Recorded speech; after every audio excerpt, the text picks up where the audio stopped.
la parole s'est libérée dans les sujets. Le propos des contenus est beaucoup moins tabou sur tout ce qui concerne la femme. C'est une bonne chose depuis le mouvement MeToo. Il y a cette audace désormais à dire son malaise, à dire les problématiques. La prise de parole des femmes et la révélation progressive du comportement de beaucoup d'hommes a libéré la parole et a donné aussi une manière de travailler différente. Et je pense que ça, c'est fondamental.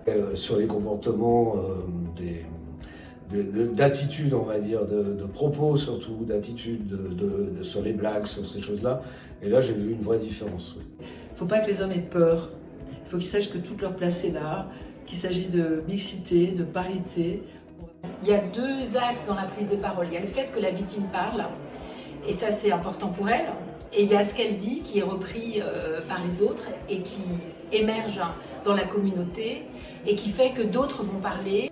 Le sujet des violences, du harcèlement sexiste et sexuel, c'est un sujet qui a enfin progressé. Et pourtant, il y a énormément de choses à faire dans ce domaine-là.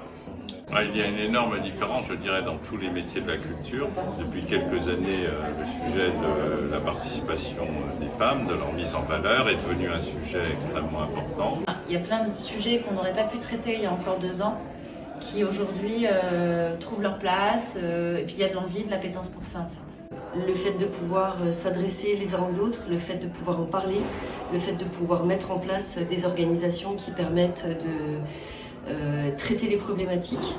Dans mon métier qui sont les médias et des médias internationaux d'information, la libération de la parole, elle passe par déjà le vocabulaire qu'on utilise, qui ne soit pas stéréotypé. Elle passe aussi par donner la parole à des femmes, et notamment expertes. Mais dans les médias, on s'est d'abord préoccupé de la façon dont les médias traitaient de la violence faite aux femmes, c'est-à-dire en réintégrant le terme de féminicide, par exemple, et non plus en parlant de drame passionnel. Donc je pense qu'il y a des choses qui changent, mais c'est un travail de très longue haleine et une vigilance permanente qu'il faut avoir à la fois individuellement, bien sûr, en tant que citoyenne et citoyen, et puis en tant que dirigeant de médias pour porter ce message-là très largement. Dans la musique, on a encore des aspects très caricaturaux qui sont véhiculés malheureusement à travers notamment des vidéos musiques et un certain style de musique. Et je pense qu'il y a quand même des progrès à faire de ce côté-là. Maintenant, l'enjeu, c'est de faire stopper les violences sexistes, sexuelles et faire changer l'environnement sexiste. On cherche plus à trouver des solutions pour avoir une parité 50-50 dans les équipes de tournage. On réfléchit plus dans les sujets à se dire s'il y a des femmes, même en termes de plus de diversité. Il faut continuer à véhiculer une image beaucoup plus positive de la femme pour qu'elle ne soit pas finalement un objet, considéré comme un objet, et malheureusement dès lors un objet de maltraitance. Je pense que pour aller plus loin, il est nécessaire qu'il y ait de l'information, de la formation et de la prévention. Et donc avoir conscience que chacun doit être responsable, en responsabilité dans sa relation à l'autre. Moi je corrèle cette cause aussi à une grande cause éducative. Beaucoup de préventions peuvent être faites.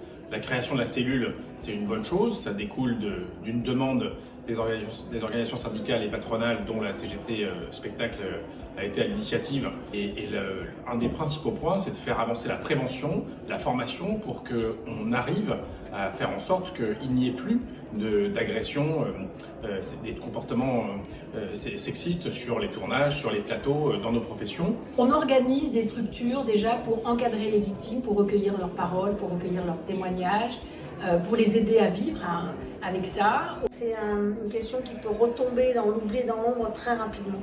Donc il faut continuer à en parler, même s'il y a plein de choses qui ont avancé. Il faut faire très très attention à ce que ça ne redevienne pas une question secondaire, comme ça l'est très très souvent, mais qu'il s'agit du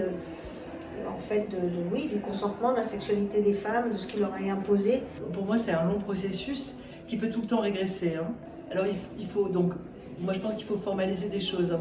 Par exemple, nous on se fixe des objectifs de progression chiffrés. On a aussi des dispositifs internes, notamment en matière de harcèlement justement. Les femmes soient payées correctement aussi, donc il y ait une parité salariale. J'ai vu toute une série de projets, d'actions qui mobilisent les uns et les autres et qui favorisent la place des femmes et qui permettent de lutter contre les violences sexistes et sexuelles. Il y a des dispositions réglementaires et législatives qui ont été prises. Il y a une forte amélioration, mais le combat doit continuer.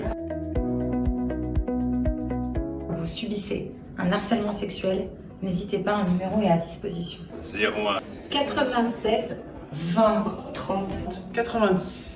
Une cellule d'écoute qui permet d'avoir accès à des conseillers psychologues, des conseillers juridiques pour agir sur tous les sujets.